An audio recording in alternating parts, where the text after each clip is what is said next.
Do paprč sa nám dostal výrobok s názvom Airhawk. Ide o vzduchové vankúše na sedlo. Na názornú ukážku sme si vybrali Pan European, ktorý síce nie je práve najlepším stelesnením bolestného cestovania, ale dnes sme v špajzi nenašli nič iné.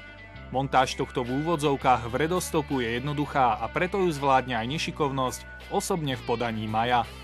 Stačí zložiť sedadlo a vankúš jednoducho pripevniť pomocou gumených popruhov, ktoré sú samozrejme pribalené. Nafúknuť a sedlo naspäť uchytiť. No dobre, aby ste nevraveli, že vám nechceme nič prezradiť.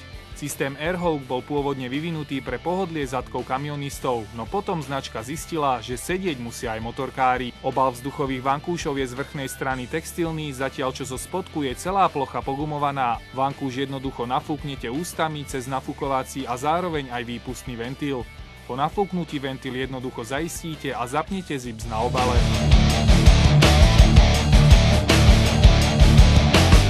Pri nasadnutí sa vzduch cez kanáliky rovnomerne rozleje do bublín.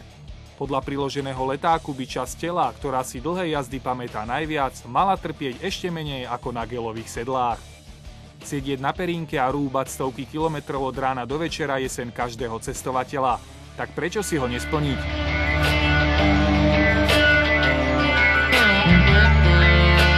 Airhawk sa predáva v troch veľkostiach. Najmenšom prevedení v tvare obdĺžníka sa hodí aj na tenké lavice Enduro, prípadne na sedlo spolujazca na športových mašinách. Táto vecička stojí 109 €. Kúpiť ju môžete v predajni Tatra Moto Suite, ktorá je výhradným dovozcom pre Slovensko.